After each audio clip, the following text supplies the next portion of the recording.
أعوذ بالله من الشيطان الرجيم. ولتكن منكم أمة يدعون إلى الخير ويأمرون بالمعروف وينهون عن المنكر وأولئك هم المفلحون.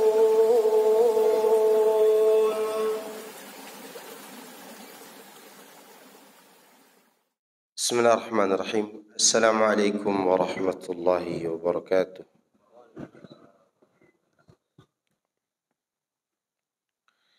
إن الحمد لله نحمده ونستعينه ونستغفره ونعوذ بالله من شرور أنفسنا وسيئات أعمالنا. من يهده الله فلا مضل له ومن يضلل فلا هادي له. وأشهد أن لا إله إلا الله وحده لا شريك له وأشهد أن محمدا عبده ورسوله صلى الله عليه وعلى آله وصحبه أجمعين وسلم تسليما كثيرا مزيدا. أما بعد. Jemaah sekalian, azani Allah wa iyakum. Rasulullah sallallahu alaihi wasallam diutus oleh Allah Subhanahu wa taala untuk menjelaskan apa yang Allah turunkan kepada manusia. Dan beliau diutus oleh Allah Subhanahu wa taala untuk menjaga kemaslahatan hidup manusia dengan membawa ajaran agama yang penuh dengan keadilan dan kebenaran, yaitu agama Islam. Agama yang Allah sempurnakan dengan dua perkara tadi, yaitu keadilan dan kejujuran. Adil di dalam menetapkan perintah dan larangan, dan jujur di dalam menyampaikan kabar berita. Sebagaimana Allah berfirman, wa tammat kalimatu rabbika sidqan wa adala. Dan kalimat Rabbmu telah sempurna dengan kejujuran dan keadilan. Disebutkan oleh para ahli tafsir dan kebanyakan mereka menafsirkan sidqan fil akhbar wa adlan fil awamiri wan nawahi. Jujur dalam menyampaikan kabar berita dan adil dalam perkara larangan, perintah dan larangan. Maka agama ini datang untuk mendatangkan kebahagiaan, menghadirkan kebahagiaan di tengah-tengah manusia. Sebagaimana dikatakan oleh Syekh Muhammad bin Saleh Al-Utsaimin rahimahullah dalam kitab beliau Qawaidul Fiqhiyah wa Usulihi. Beliau mengatakan, ad-dinu ja'a li sa'adatil bashar wal intifa'i syarri anhum wad darar. Fa kullu amrin nafi'in qad syara'ah wa kullu ma yadurruna qad mana'ah. Agama ini datang menghadirkan kebahagiaan bagi manusia dan untuk menghilangkan keburukan dan kemudaratan dari mereka. Maka semua perintah, semua perkara yang mendatangkan maslahat pasti diperintahkan oleh Allah. Dan semua perkara yang mendatangkan kemudaratan pasti dilarang. Dari sini saja kita sudah mengetahui betapa besarnya nikmat agama ini. Dia memerintahkan kita kepada yang membawa maslahat dan melarang kita dari perkara yang memudaratkan. Meskipun perintah dan larangan tersebut bertentangan dengan nafsu kita. nafsu kita ingin berbuat maksiat, Allah larang perbuatan itu. Bal yuridul insan yafjur amama. Bahkan manusia itu ingin selalu berbuat maksiat, tapi dilarang. Kenapa? Karena kalau dilakukan akan memudaratkan kita. Berapa banyak kemudaratan yang dilakukan karena melakukan larangan. Contoh Nabi Adam alaihissalam. Pertama kali dia melakukan larangan, dia diturunkan dari surga untuk hidup di bumi. Dengan penuh hikmah Allah mentakdirkan semua itu. Oleh karenanya jemaah sekalian, kita bersyukur kepada Allah atas nikmat agama yang penuh dengan kebaikan ini. Namun sebagai bentuk syukur kita kepada Allah, kita diharuskan menjaga agama ini agar tetap langgeng dalam kehidupan kita. Dalam artian, kita menjaga agama ini pada diri kita masing-masing. Karena agama ini tidak akan hilang dari muka bumi ini. Namun yang kita khawatirkan, agama ini hilang dari diri kita. Itu yang kita khawatirkan. Ingat, agama ini tidak akan pernah lenyap. Di apapun oleh orang tidak akan pernah hilang. Andaikan di bulan ada 5 orang yang hidup, maka 1 atau sebagian daripada 5 orang itu ada yang menganut agama ini. Andaikan di dasar laut ada manusia yang hidup, maka di dasar laut itu akan ada orang yang menganut agama ini. Cukuplah peristiwa Isra Mi'raj menjadi bukti bahwa agama ini tidak bisa dibendung oleh apapun. Sebagaimana Nabi SAW bisa menembus ke langit ke-7, begitu kokohnya langit tersebut, Nabi bisa menembusnya untuk mengambil salah satu syariat agama itu, yaitu salat. Sebutkan oleh ahli ilmu bahwa di antara hikmahnya, rahasia terkandung di dalam kisah Isra Mi'raj itu, bahwa agama ini sebesar apapun usaha musuh untuk menghalanginya, maka dia tetap akan menembus tempat yang dihalangi tersebut. Bahkan musuh itu sendiri ada kalanya memeluk agama Islam ini. Contoh Abu Sufyan, contoh Ikrimah bin Abi Jahal, Sumamah bin Usal. Agama yang begitu indah ini memasuki ruangan hati mereka yang busuk. Karena mereka orang-orang musyrik sebelum itu. Tapi agama ini memasuki juga hati mereka. Maka jangan takut agama ini hilang. Yang kita takutkan adalah kita kehilangan agama ini dari diri kita. Maka oleh karena itu perlu kita jaga. Jaga agama yang kita anut ini. Di antara cara kita menjaganya, yaitu kita bersyukur kepada Allah. Mensyukuri nikmat agama ini akan menambah hidayah. Bukankah Allah berjanji, la in syakartum la azidannakum wa la in kafartum inna azabi lasyadid. Jika kalian bersyukur, maka aku akan tambahkan nikmatku kepada kalian. Dan jika kalian kufur, maka sungguh azabku sangatlah pedih. Perhatikan ayat ini. Ayat ini umum untuk semua nikmat. Namun kita kadang memakainya untuk nikmat dunia saja. Dapat rumah bersyukur, dapat mobil bersyukur, agar bertambah mobil lagi. Dapat istri yang cantik bersyukur supaya dapat istri lagi. Kan gitu pikirannya. Padahal tidak seperti itu saja. Itu tidak sebatas nikmat dunia. Yang paling penting untuk kita syukuri adalah nikmat agama. Untuk apa? Agar kita mati di atas agama ini. Berapa banyak ujian kita di luar sana yang menggoda kita. Entah itu syirik, entah itu bid'ah, entah itu popularitas, entah itu wanita cantik, entah itu harta yang ditawarkan kepada kita. Baik secara langsung maupun tidak langsung.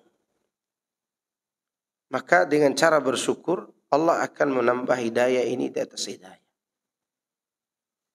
Kadang kita ini kurang bersyukur kepada Allah. Datang mengaji, pulang tidak ada syukurnya mendapatkan ilmu. Kita harus bersyukur kepada Allah. Atas nikmat zikir, nikmat beribadah kepada Allah, nikmat belajar, nikmat diberikan pengetahuan tentang tauhid dan syirik. Dan itu yang dilakukan Nabi Dawud dan anaknya Nabi Sulaiman. Mereka mensyukuri nikmat ilmu yang Allah berikan kepada mereka. Bahkan Allah menyuruh mereka mengamalkan nikmat tersebut. Ani'malu ala Dawuda syukra. Wahai keluarga Dawud, amalkan syukur itu. Itu manfaatkan nikmat Allah untuk mentaati Allah Azza wa Jalla. Karena tidak ada manfaatnya kita mensyukuri nikmat tapi tidak memanfaatkan untuk beribadah kepada Allah. Kita tahu sunnah, tegakkan sunnah. Kita tahu tauhid, jaga tauhid itu. Jangan sampai kita mencampur aduknya dengan kesyirikan. Bagi para dai yang diberikan pengetahuan tauhid, la ilaha illallah Muhammadur Rasulullah, sampaikan kepada umat. Karena itu juga bagian dari syukur terhadap nikmat ini. Wa amma bi ni'mati rabbika fahaddits. Adapun nikmat Rabbmu maka sampaikan. Karena tidak gampang menyampaikan nikmat tauhid ini kepada umat. Gampang kan? Nggak gampang. Maka jangan heran, umat semakin rusak. Semakin banyak dai kondang, semakin rusak umat ini. Semakin banyak dai-dai yang berceramah hanya sekedar ceramah, tidak pernah menjelaskan la ilaha illallah, umatnya semakin jauh dari ilmu. Kenapa? Karena mereka tidak berani menyampaikan nikmat Allah yang mereka tahu ini. Yang akhirnya Allah turunkan laknat kepada mereka. Artinya mereka dijauhkan dari rahmat Allah meskipun pandai berbicara. Wal'iyadzubillah. Semoga Allah melindungi kita. Jadi menyampaikan itu adalah merupakan bagian dari syukur kepada Allah. Lihat betapa banyak orang-orang yang menutup mulutnya tidak berani menyampaikan ini. Yang hanya karena takut tidak diundang lagi di tempat yang sama. Apalagi kalau sudah diundang di masjid besar. Di masjid tersebut diatur oleh panitia. Panitia mengatakan jangan bicara syirik, jangan bicara bid'ah. Maka berhentilah lidahnya berbicara hal yang paling penting.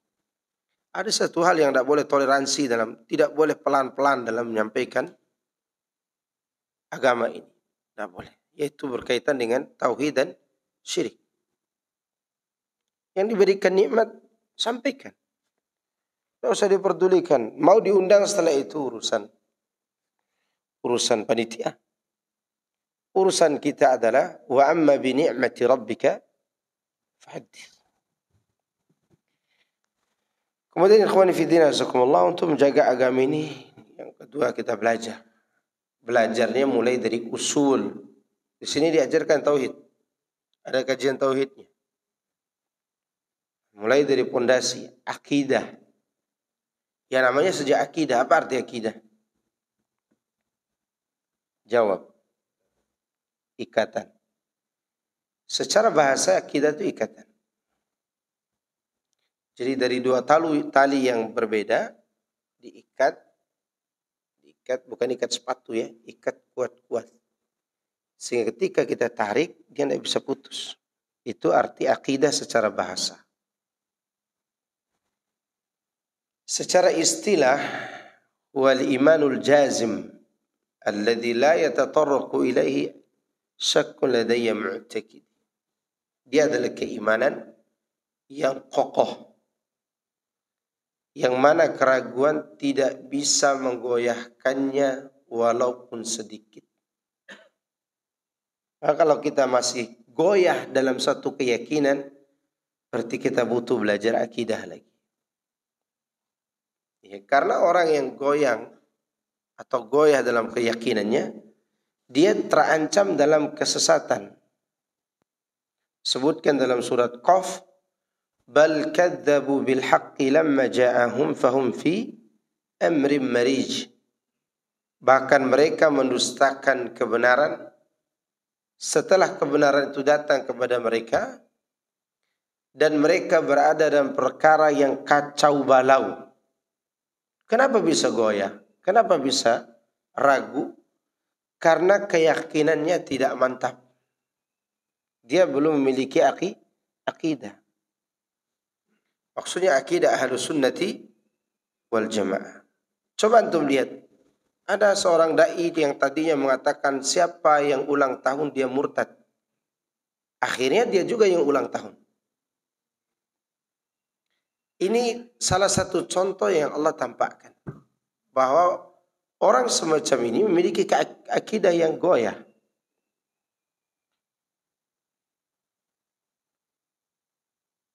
Karena akidah itu sekali lagi kalau dia betul-betul kuat, tidak gampang goyah. Biasanya goyahnya akidah itu karena salah satu dari dua. Tawaran kesenangan atau bulian karena memegang kebenaran. Tawaran kesenangan, ada jemaah banyak nih. Ya, kalau berbicara sesuatu antum tidak didengar lagi nih. Udah bicara yang menyenangkan mereka, akhirnya berhentilah dia berbicara kebenaran. Oh ya, karena banyak orang yang ulang tahun dia ikut ulang tahun juga. Kalau tidak ditinggal kalau jemaahnya, karena sudah dekat dengan artis masalahnya. Ya. Akidah itu betul-betul harus mantap. Sesuai dengan maknanya. Ya.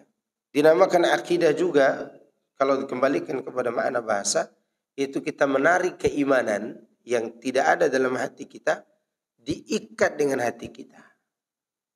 Setelah diikat, tidak terpisah lagi. Itu baru dinamakan akidah. Tapi kalau sekedar tahu, itu namanya wawasan namanya. Tahu pentingnya tauhid, pentingnya ini, tapi tidak disampaikan, berarti dia hanya sekedar wawasan. Maka belajar itu mulai dari pondasi, mulai dari usul. Maka para nabi dan rasul alaihi wassalatu wassalam untuk menjaga umat mereka, mereka sibuk dengan 3 materi di dalam menyampaikan agama. Sebagaimana disebutkan oleh Ibnu Qayyim rahimahullah. Dan itu dinukil oleh Syekh Abdul Razak dalam kitabnya Fiqih Asmaul Husna. Yang pertama, mereka sibuk memperkenalkan Allah kepada umat. Diperkenalkan dulu Allah itu. Yang kedua, mereka memberitahukan jalan yang menghubungkan umatnya dengan Tuhan mereka. Apa itu? Rasa syukur, berzikir kepada Allah, dan yang paling penting adalah beribadah hanya kepada Allah atau tauhidul ubudiyah. Dijelaskan. Yang ketiga, mereka menyampaikan pahala, ganjaran buat orang yang bertauhid dan azab bagi mereka yang berbuat kemusyrikan. 3 hal ini yang selalu mereka ulang-ulangi untuk apa? Untuk menyelamatkan hati umatnya agar mereka kuat bertahan di atas agamanya. Lihat bagaimana kisah Ashabul Ukhdud yang zamannya dekat dengan zaman kelahiran Nabi kita sallallahu alaihi wasallam. Ashabul Ukhdud. Kalau salah 20-an ribu orang dibunuh oleh Ashabul Ukhdud itu. Ada yang menarik dalam cerita itu, seorang ibu terakhir kali akan melemparkan dirinya dengan bayinya. Kalau dia tidak punya keyakinan yang kuat pada saat itu, maka dia akan murtad. Begitu dia lihat anaknya dan dia kasihan, dia ingin berbalik arah. Anaknya diberikan ilham oleh Allah bisa bicara. Ya ummah isbiri fa innaki 'alal haq. Wahai ibundaku sayang, bersabarlah karena engkau berada di atas kebenaran. Maka lemparlah. Yang kuat imannya mereka yang terlempar dalam api itu. Setelah itu kan raja yang zalim tersebut diserang oleh Abraha. Tahu Abraha kan? Yang punya pasukan bergajah itu. Dikirim oleh raja dari Habasyah ke Yaman untuk menyerang Ashabul Ukhdud tadi. Dengan temannya bernama Aryad. Keduanya betul awalnya memurnikan ketulusan untuk berperang. Tapi karena Abraha punya penyimpangan dalam pemikiran, dia tertarik dengan kekuasaan di Yaman, ada lahan baru. Akhirnya dia bunuh Aryad dan dia jadi penguasa. Karena kegoncangan keyakinannya, dia membangun gereja tandingan buat Ka'bah. Akhirnya dia berawal dari kemuliaan membunuh Ashabul Ukhdud, berakhir dengan kehinaan mati di tempat yang mulia. Di mana dia mati? Di Mekah, di depan Ka'bah. Padahal dia berjuang untuk menyelamatkan manusia dari kekejaman Ashabul Ukhdud itu. Tapi apa yang terjadi? Ternyata dia tidak memiliki keyakinan yang kokoh. Kalau ada orang semangat sampai berjuang, mengeluarkan harta dan seterusnya, begitu digoyah akidahnya dengan tawaran dunia, maka dia akan goyah. Seperti Abraha. Ya kan? Dia tertarik nih, Yaman tidak ada penguasanya nih. Karena Raja Habasya itu ada di Ethiopia sana. Kemudian raja orang-orang Nasrani, pembesar Nasrani juga ada di Syam. Di Yaman tidak ada. Dia tertarik menjadi pemimpinnya. Maka hancurlah perjuangan dia dengan temannya ini yang bernama Aryad. Aryad dia habisi, dia jadi penguasa, kemudian dia mati di tempat yang suci, di depan Ka'bah. Waktu dia di Tanah Haram, waktu dia berangkat untuk bertujuan menghancurkan apa? Ka'bah. Penyimpangan akidah itu bisa merusak seseorang yang memiliki semangat dalam beragama. Maka jangan sibukkan diri dengan hal-hal yang tidak penting dalam belajar ini. Berjuanglah untuk memperbaiki akidah. Maka kata Ibnu Qayyim rahimahullah ta'ala, beliau mengatakan, Man arada uluwa bunyanihi fa'alayhi bitawthiqil asasi wa ihkamihi wa shiddatil i'tina'i bih. Fa'inna uluwa al-bunyan ala qadri tawthiqil asasi wa ihkamihi. Fal'amalu wa darajatu bunyan fa'asasuha al-iman. Barang siapa di antara kalian yang ingin meninggikan bangunannya, maka dia perkuat pondasinya terlebih dahulu dan dia kokohkan dan dia berikan perhatian penuh kepada pondasi itu. Karena tingginya sebuah bangunan tergantung kekuatan pondasi. Amal yang kita lakukan, derajat yang kita cari, kata beliau, semua itu adalah bangunan. Bangunan. Pondasinya adalah al-iman. Syekh Abdul Razak menambahkan sebelum membawakan perkataan ini, yaitu al-imanu billah. Beriman kepada Allah yang dimaksud adalah belajar tentang mengenal Allah dan haknya. Sebagaimana disebutkan tadi, kesibukan para nabi itu apa? Memperkenalkan Allah kepada umat. Sehingga tidak mudah kita tinggalkan agama ini. Lihat bagaimana seorang sahabat yang mulia yang diuji bahkan disebut sebagai dosennya para orang-orang sabar, yaitu Khabbab ibn al-Arad. Setelah dia menikmati iman dan Islam memasuki ruangan hati dan menghiasi amalnya, dia tersenyum ceria, namun di hadapannya ada ujian baru, yaitu dia dihabis atau dia disiksa oleh orang Quraisy. Dipukul sampai patah tulang belakang sampai dia pingsan. Dia terbangun, dia bukan mencari tahu siapa yang memukulnya. Dia malah terbangun menghayati dan mengingat apa yang dikatakan Nabi SAW tentang alam semesta ini. Yang menciptakannya adalah Allah. Karena diperkenalkan oleh Nabi tentang Allah waktu di rumahnya, Al-Arqam bin Abil Arqam. Bangun dari pukulan itu, dia setelah selesai pingsan, dia hanya merasakan sakit di bagian punggungnya dan dia mengusap darah di bagian kepalanya. Dia melihat di ufuk langit bahwa di sana ada tanda-tanda kebesaran Allah dan itu yang membuat dia terhibur. Setelah itu dia ditangkap, kemudian diikat pakai rantai besi yang dipanaskan dalam api, melepuhlah daging kulitnya karena dipakaikan rantai panas.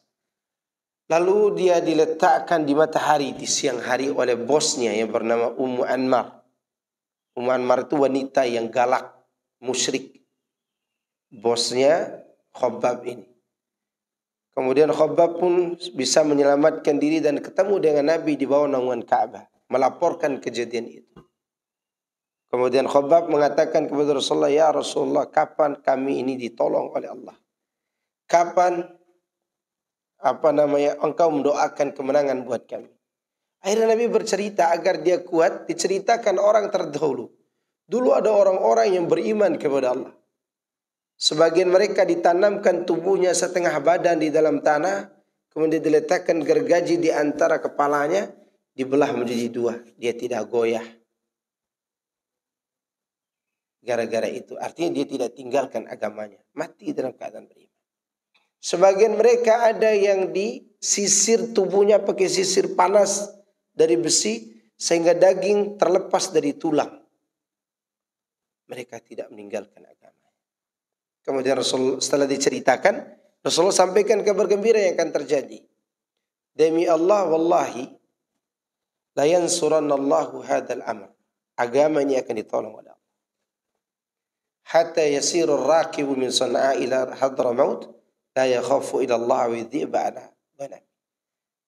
Demi Allah, Allah akan nolong agama ini sampai orang yang berjalan dari Sana'a ke Hadramaut tidak takut kecuali kepada Allah dan kepada serigala yang makan dombanya.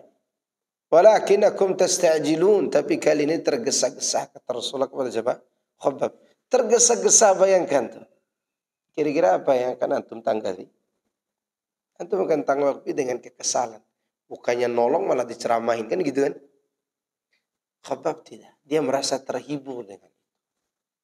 Dan semakin memantapkan keimanannya kepada Allah dan Rasulnya. Lihat bagaimana akidah itu kalau sudah terbentuk. Kulit yang melepuh karena panasnya rantai tidak membuat dia mundur dari agamanya.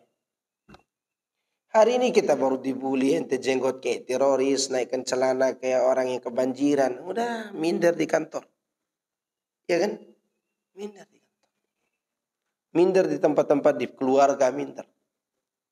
Ya, atau ibu-ibu baru belajar pakai jilbab.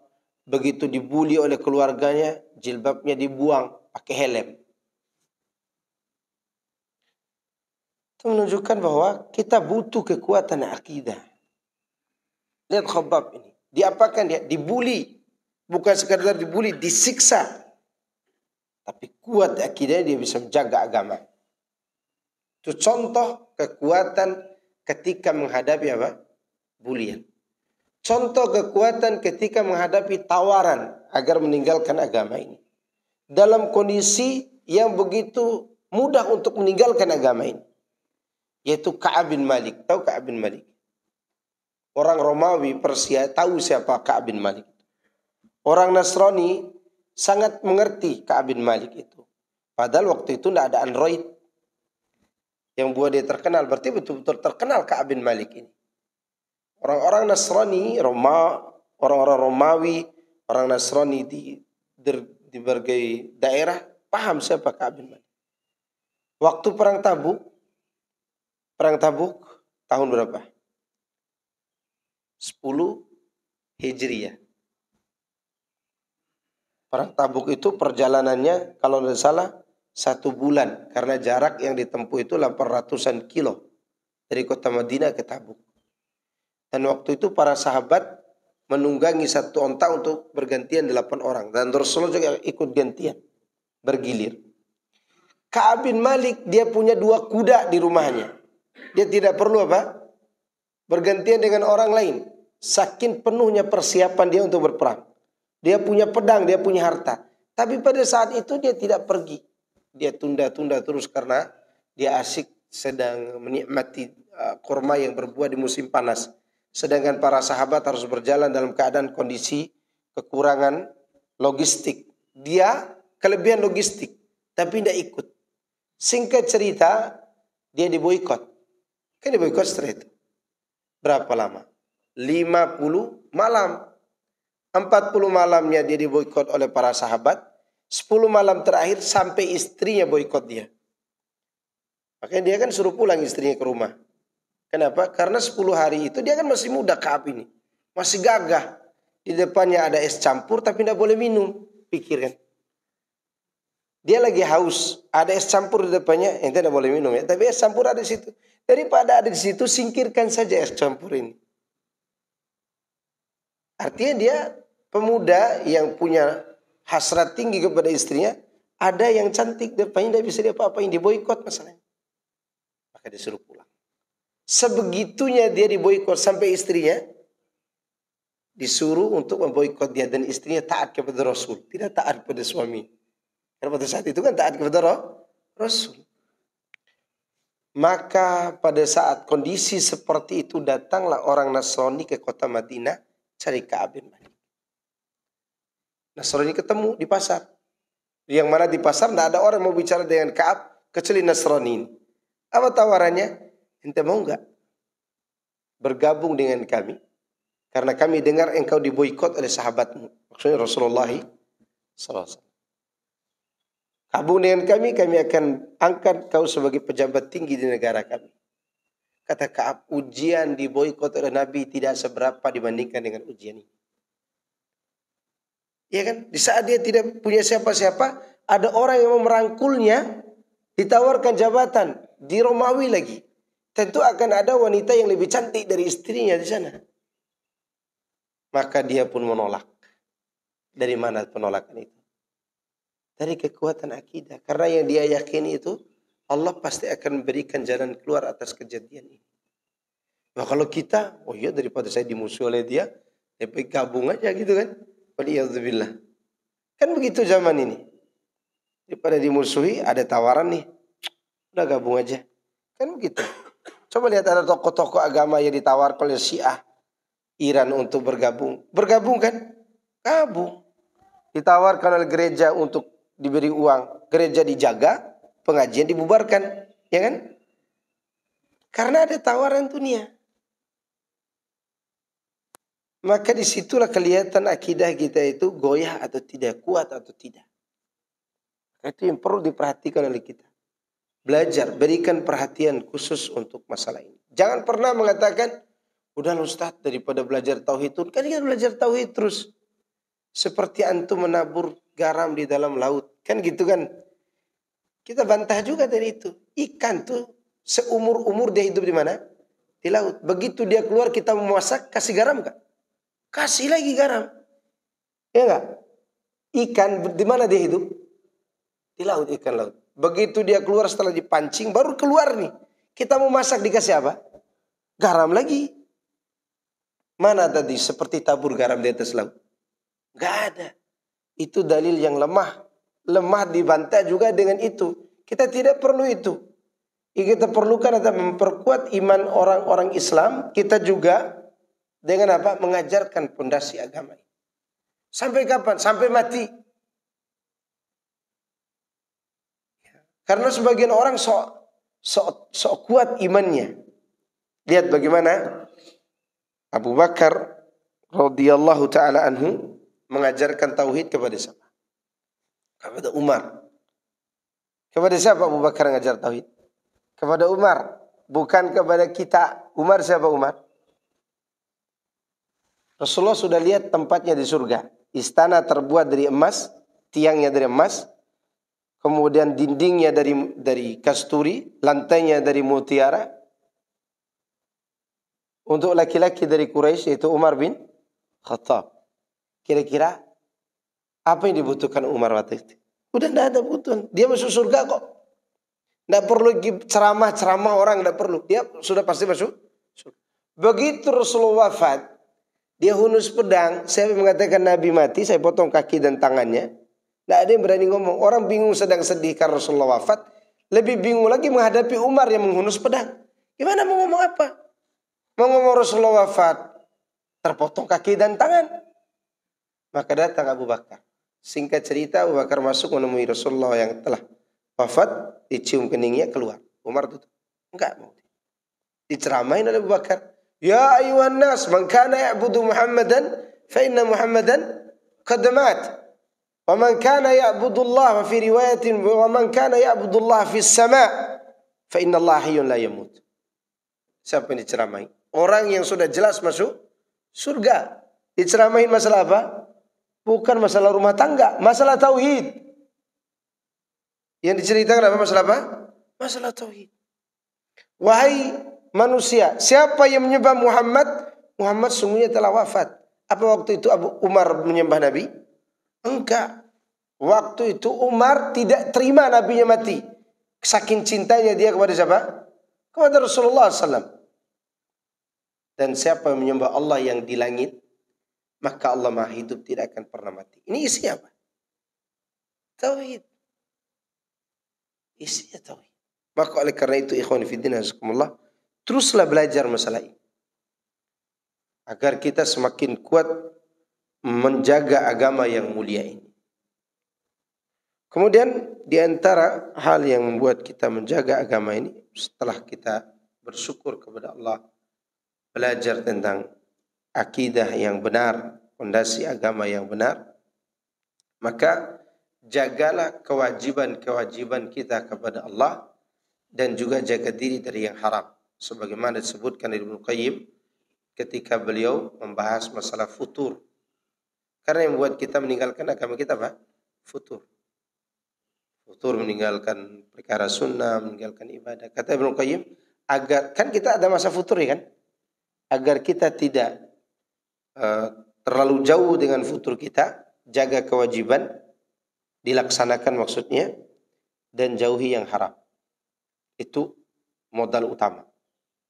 Ya. Karena kalau orang sudah tinggalkan kewajiban di saat dia futur, maka dikhawatirkan dia akan jauh dari agama ini. Demikian juga ketika seorang jatuh pada perkara yang haram ketika dia futur. Makan riba lagi, datang ke tempat-tempat maksiat, dia stres dengan istrinya, dia cari PSK misalnya begitu. Tidak perlu, masih banyak wanita lain yang akan menerima kita sebagai tamu di rumahnya. Tidak usah stres. Artinya jangan sampai kita jatuh kepada futur yang berlebihan. Jangan sampai kita tinggalkan sholat wajib kita di masjid atau kita datang ke tempat-tempat maksiat. Karena itu akan menghancurkan agama kita. Kemudian kita berdoa kepada Allah Azza wa Jalla. Apa? Berdoa. Meminta kepada Allah agar Allah mengkokohkan keyakinan kita ini. Ya muqallibal qulub, tsabbit qalbi ala dinika. Meminta. Dan yang paling terpenting adalah mengikhlaskan agama kita. Imam Malik rahimahullah ta'ala ketika beliau menulis kitab Al-Muwatta, ya, kitab Muwatta beliau itu sebenarnya bukan kitab pertama yang ditulis di waktu itu. Bahkan sudah banyak orang yang menulis kitab Muwatta. Kitab muatannya hadis. Maka ada orang yang berkata, wah Imam, kenapa engkau tulis kitab yang judulnya sudah banyak orang menulisnya di zaman ini? Di zaman Imam Malik. Apa jawaban Imam Malik? Dan ini menjadi kaedah keistiqamahan. Maka lillahi abqa. Apa yang dilakukan karena Allah itu yang akan langgeng, terjaga. Ya. Baik yang dilakukan itu adalah ibadah yang dilaksanakan karena ada perintah atau meninggalkan sesuatu yang dilarang dan meninggalkannya karena Allah Jalla dzikruh. Maka pada kondisi seperti itu Allah akan melanggengkan agama kita. Lihat bagaimana kehidupan orang-orang yang ikhlas. Mereka bisa mati di atas agama mereka. Uwais Al-Qarni, Abu Muslim Al-Khawlani, padahal mereka tidak bertemu dengan Nabi SAW. Tapi mereka bisa hidup dalam keadaan mereka terfitnah atau difitnah atau mau disiksa. Bahkan Abu Muslim Al-Khawlani rahimahullah ta'ala, walaupun sejaman dengan Nabi tidak bertemu, dia seorang diri di tengah-tengah pengikut Nabi palsu di Yaman. Dan dia selalu dapat karomah. Di depan musuhnya dia selalu didatangkan karamah oleh Allah Azza wa Jalla. Karena kedekatan hubungan hatinya dengan siapa? Dengan Allah. Terjaga agamanya di tengah-tengah komunitas orang-orang sesat. Makanya setelah itu kan dia hijrah ke Syam. Bertemu dengan Mu'adz bin Jabal dan 30-an orang para sahabat yang pernah ikut perang Badar. Di Yaman disaksikan oleh musuhnya, bahkan tukang sihirnya Nabi palsu yang bernama Aswad Al-Unsi. Di Yaman itu ada nabi palsu, namanya Al-Aswad Al-Unsi. Bukan hanya sekarang ada nabi palsu itu, sejak dulu sudah ada. Musailam Al-Kadzab, Al-Aswad Al-Unsi. Nah, yang di Yaman ini adalah Aswad Al-Unsi. Dan satu-satunya orang yang berani membantah kepalsuan nabi itu adalah Abu Muslim Al-Khawlani. Lalu dia ditangkap dan dinyalakan api untuk dibakar. Datanglah tukang sihir nabi palsu itu, dikatakan, wahai Aswad, jangan bakar Abu Muslim. Kita khawatir akan mengulangi sejarah Nabi Ibrahim. Karena orang ini sering mendapat karamah dari Tuhannya. Maka tidak jadi dibakar. Dari mana datang semua? Dari ketulusan hati dia yang menjalin hubungan baik dengan Allah. Nah, pertanyaannya adalah bagaimana cara kita ikhlas? Karena zaman ini orang yang ikhlas dianggap melecehkan para tokoh-tokoh agama atau para wali, ya enggak? Cara kita ikhlas disebutkan oleh Allah dalam 2 ayat. Pertama, Allah perkenalkan dirinya sebagai zat yang maha memiliki segala-galanya. Yang kedua, dia memperkenalkan diri bahwa dia yang akan menghisap amal kita. Kan selalu kita baca ayat seperti itu. Contoh, wa in min syai'in illa indana khazainu. Tidaklah segala sesuatu kecuali di sisi kamilah perbendaharaannya. Di sini Allah ingin memberitahukan kepada kita, semua perbuatan kalian hanya aku yang bisa membalas. Maka dengan itu lahirlah keyakinan kita ingin mencari apa yang di sisi Allah, bukan sisi manusia. Manusia sehebat apapun memuji kita, dia tidak bisa memberikan kita apa-apa. Ya. Sedangkan Allah dia bisa memberikan pahala. Itu poin pertama. Ayat ini sekali mengajarkan kita beramal untuk mengharap dari Allah. Karena dia perkenalkan dirinya punya segala-galanya. Yang kedua, wa inna ila rabbikal muntaha. Sungguhnya akhir segala sesuatu kembali kepada Rabbmu. Itu menunjukkan bahwa kita beramal karena akan dihisab oleh Allah. Pertama, beramal untuk mengharap dari Allah. Yang kedua, beramal karena akan dihisab oleh Allah. Sehingga terbentuklah keikhlasan dalam beramal. Terbentuklah apa? Keikhlasan dalam beramal. Karena kita sudah tidak menempatkan harapan kepada manusia. Kita menempatkan harapan kepada yang maha kaya. Coba antum sakit, tetangga antum ada yang paling kaya dan paling baik dan paling rajin berinfak. Ketika sakit atau dililit hutang, kemana hati antum bersandar? Jujur, kepada yang kaya. Kenapa tidak bersandar aja kepada sang yang maha kaya? Yang lebih kaya daripada segala-galanya. Itu Allah Azza wa Jalla. Dan dia yang menghisap amal kita. Sehingga kita tidak beramal kecuali karena takut kepada Allah. Poin yang sangat penting sekali. Namun kedua hal ini, dua keyakinan ini tidak sempurna kecuali harus menghilangkan dua keyakinan berikut. Dua sifat. Pertama, tamak terhadap dunia. Yang kedua, cinta dipuji manusia. Ya. Tamak terhadap dunia biasanya menghancurkan keikhlasan. Yang kedua apa tadi? Cinta terhadap pujian manusia. Dan itu disebutkan juga oleh Ibnu Qayyim dalam kitabnya Al-Fawaid. Yang kemudian ditulis, diringkas oleh Syekh Ali Hasan dengan judul baru Fawaidul Fawaid. Ya. Berarti adanya keyakinan Allah memiliki segala-galanya membuat kita berharap apa yang ada di sisi Allah, dan meyakini Allah yang menghisab kita membuat kita beramal karena Allah, dengan cara menjauhi ketamakan terhadap dunia. Jangan salah paham juga, pulang udah kasih orang aja rumah sama mobil. Bukan begitu. Ketamakan yang dimaksud adalah tidak memandang halal dan haram, penting dapat fulus. Itu yang dimaksud. Tidak lagi melihat ini diridhoi Allah atau tidak, yang penting fulus. Yang kedua, yang terakhir apa? Menghilangkan atau zuhud terhadap pujian manusia.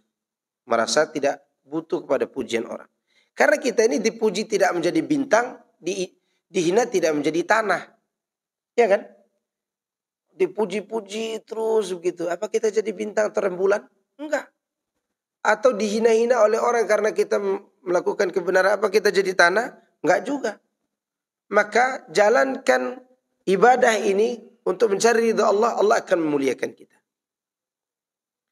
Mana dalil? Rasulullah katakan, manil tamasa ridallah bisakhatin nas radhiyallahu anhu wa arda anhu nas.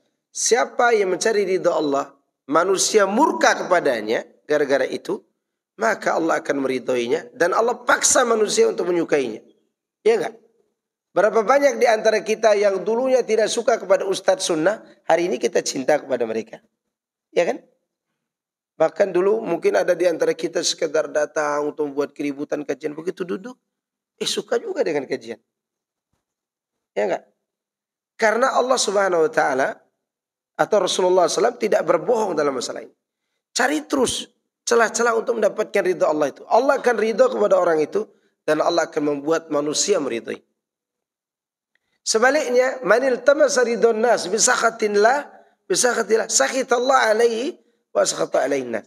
Siapa yang mencari perhatian manusia padahal Allah tidak suka dalam perbuatan tersebut, Allah akan memurkainya dan Allah buat manusia murka kepadanya.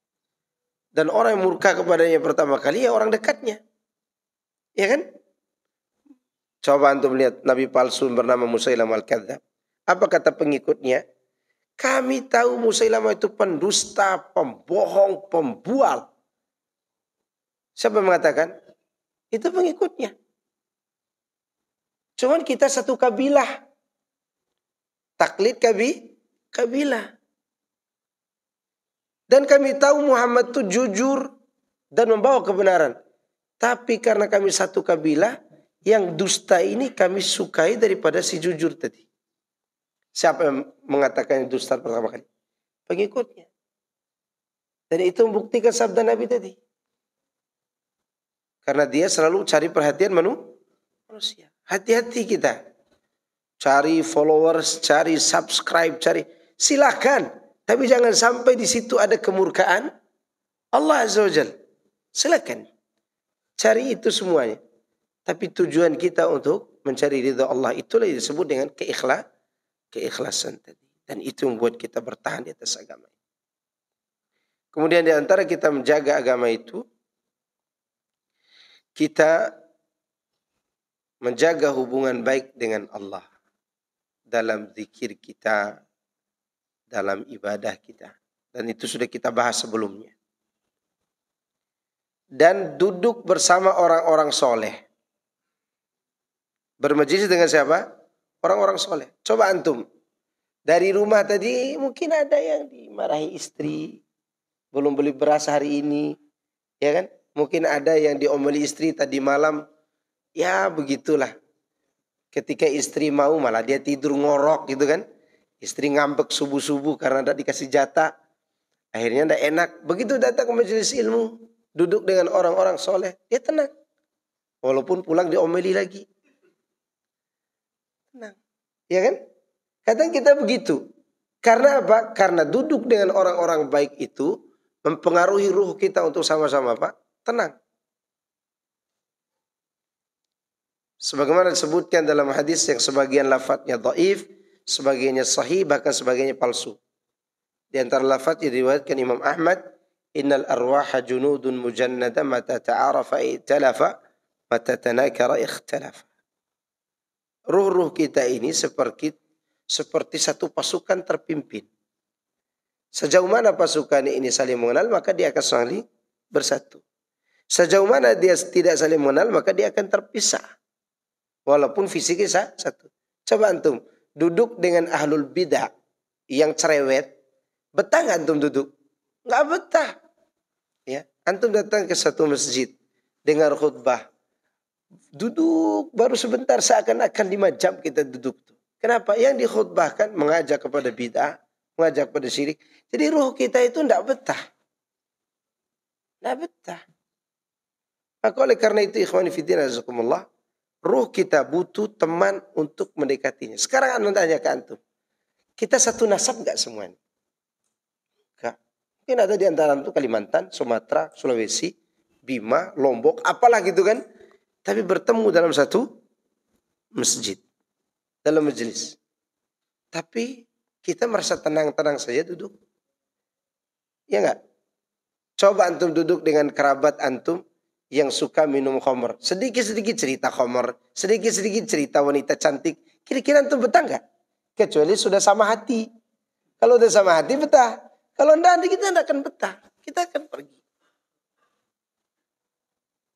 Karena hati kita ini berpengaruh atau bisa dipengaruhi orang. Maka Nabi SAW mengatakan, Al-maru ala dini khalilihi. Jaga. Termasuk hadis ini bukan hanya teman dekat, tapi guru. Ustadz, muallim, syekh, atau siapa lagi itu. Kalau salah pilih guru, kira-kira kita selamat gak? Nggak selamat agama kita. Antum tahu nggak? Dari zaman ke zaman, dari zaman Nabi Nuh nih, sampai runtuhnya dunia nanti, yang menyesatkan anak manusia siapa? Tokoh agama. Karena kalau ahli zina mengajak kita, ayo zina yuk. Kita ini sudah Nggak suka sama zina. Mau nggak tuh? Nggak ada yang mau. Atau kita bikin agama baru. Agama ini akan kita demonstrasikan sebagai agama haus darah. Kira-kira mau nggak kita? Nggak mau. Karena membunuh terlarang. Coba ada orang bersorban. Jenggotnya segini.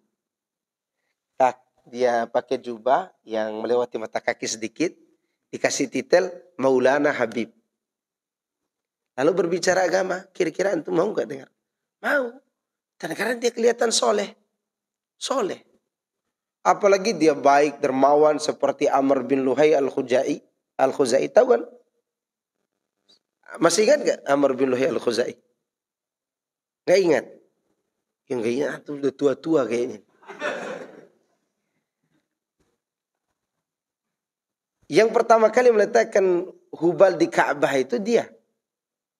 Amr bin Luhai Al-Khuzai dari suku Khuza'ah. Dari Arab Aribah, bukan Arab Musta'ribah. Arab Aribah itu Arabnya Yaman asli sampai mendekati zaman Nabi ada suku Khuza'ah. Di antara tokohnya Amr bin Luhai Al-Khuzai. Yang garis keturunannya kalau ditarik ke atas masih ada hubungan dengan Aus dan Khazraj di Madinah. Suku Khuza'ah namanya. Khuza'ah menguasai Mekah, Khazraj dan Aus berperang untuk menguasai Madinah. Ini 3 bersaudara, keturunan ke atas gitu. Sedangkan Rasulullah Arabnya Arab Musta'ribah, campuran Ismail dan wanita Yaman. Nah, suku Khuza'ah ini orangnya baik. Dermawan, dia menyediakan makanan. Karena dia tokoh dimuliakan, apa yang dilakukan diikuti orang. Akhirnya pertama kali membuat Hubal siapa? Dia. Tokoh agama, bukan pezina, bukan peminum khamr, bukan koruptor. Karena itu ketahuan. Apalagi sambo, ketahuan. Kalau dia ajak kita kan begitu. Ketahuan, ayo kita yuk ikut ajaran saya. Kita ente sambo gak mau ikut. Coba datang seorang yang tokoh agama. Sulit untuk apa? Dibedakan. Iblis pertama kali datang ke Adam sebagai apa? Penasehat atau bawa pedang? Penasehat. Tapi disebut oleh Allah aduun mubin. Pernah dengar iblis datang bawa tombak? Ya Adam, ente telah menyaingi ana ya. Saya tombak ente, enggak kan? Dia datang bawa nasihat. Maka musuh yang paling berbahaya itu bukan yang membawa tombak. Kadang yang membawa tombak itu bisa jadi kawan. Ikrimah, Abu Sufyan. Kurang jahat apa lagi mereka sebelum itu? Tapi jadi kawan. Lihat bagaimana iblis datang sebagai penasehat, sebagai dai. Yang pertama kali menasihati orang-orang di zaman Nabi Nuh untuk buat berhala siapa? Iblis juga datang kasih nasihat, kalau kalian mau mengenang umat orang ini, kalian buatkan patung. Maka lahirlah dai-dai barunya iblis yang mengajak kepada kesyirikan. Hati-hati dengan apa? Para tokoh-tokoh agama. Dan nanti di hari kiamat banyak orang menyesal gara-gara salah milih tokoh dan salah pilih teman. Wa yauma ya'addu adh-dhalimu 'ala yadayhi yaqulu ya laitani ittakhadhtu ma'a rasuli sabila. Ya wailata laitani lam attakhidh fulanan khalila.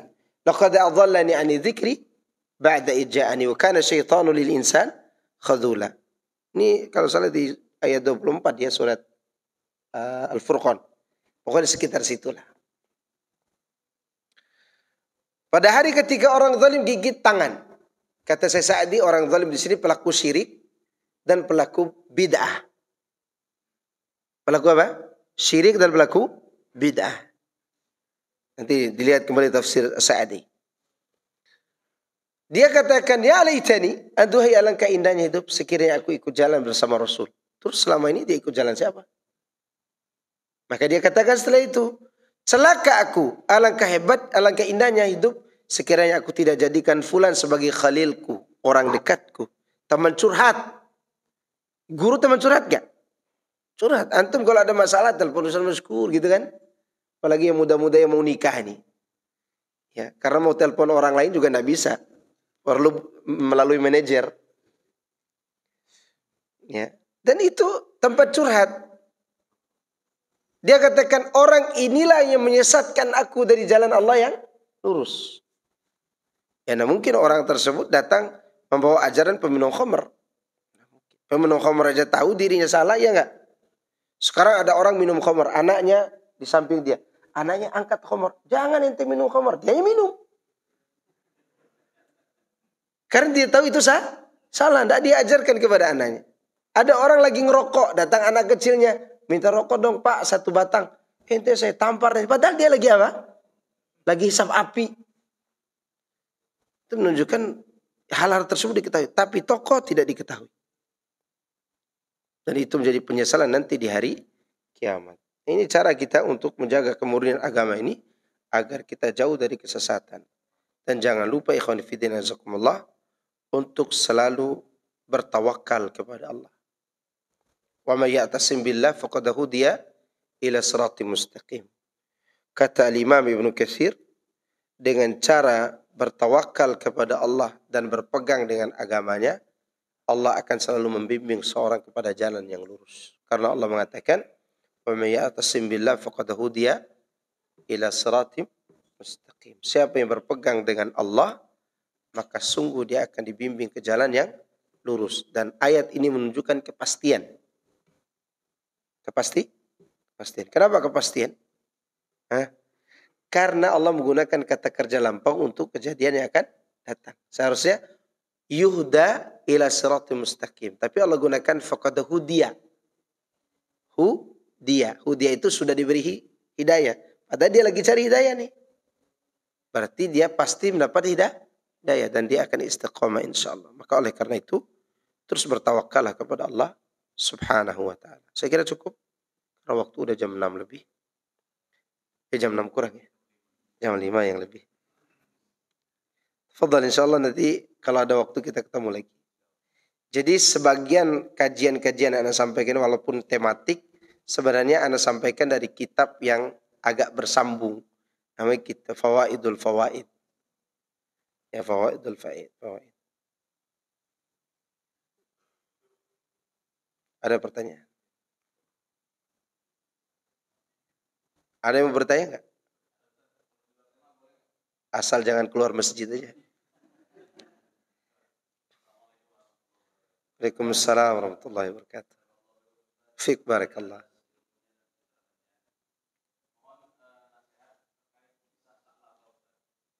Nah,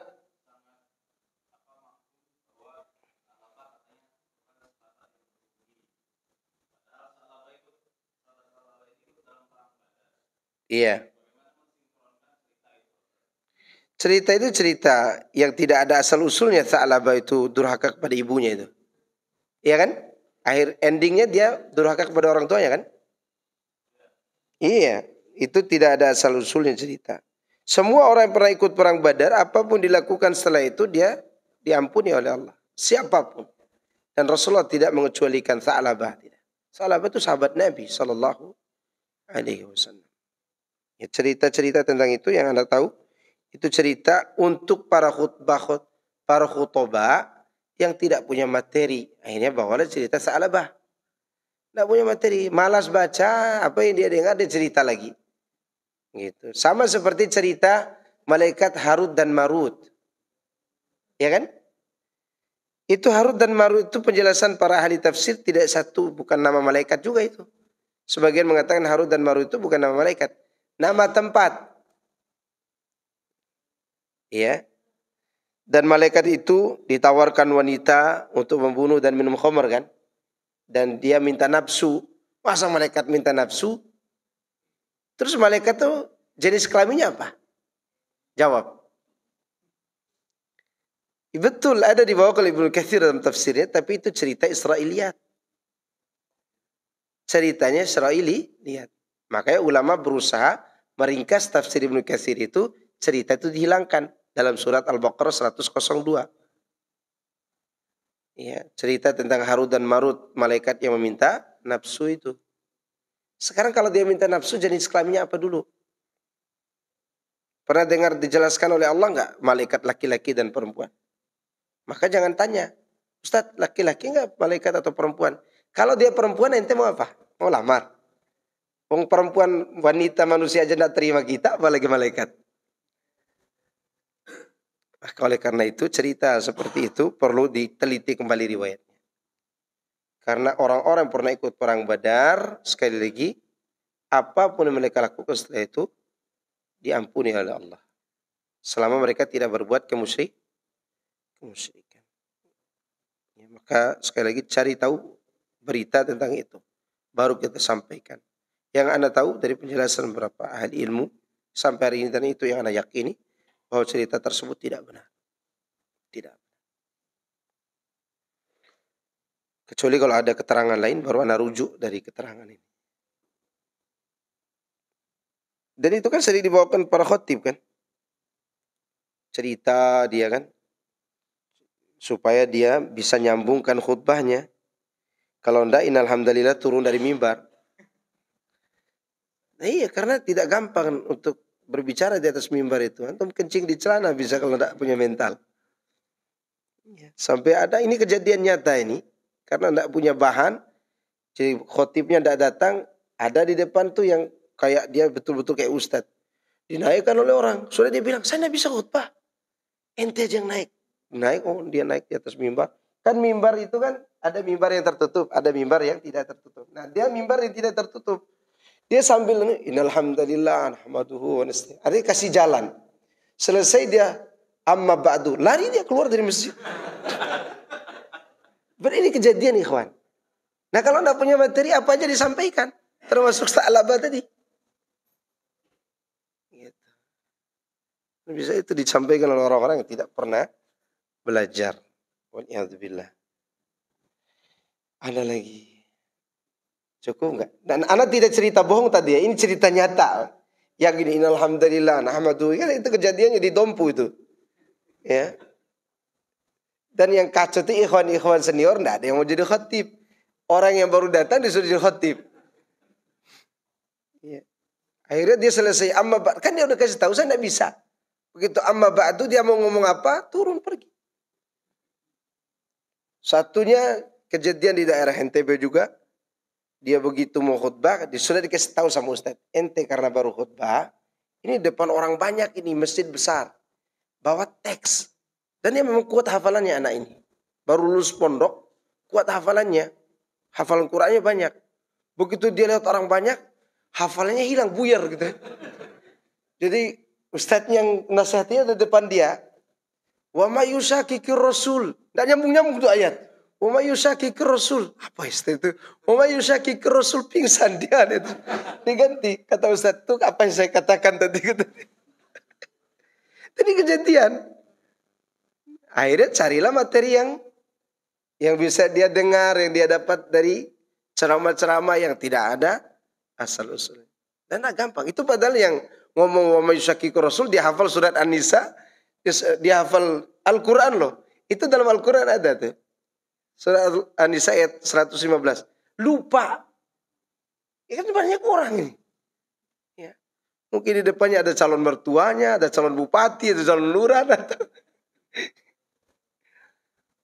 Nah, barakallahu fikum. Cukup ya. Subhanakallahumma bihamdika. Asyhadu an la ilaha illa anta astaghfiruka wa atubu ilaik. Assalamualaikum warahmatullahi wabarakatuh.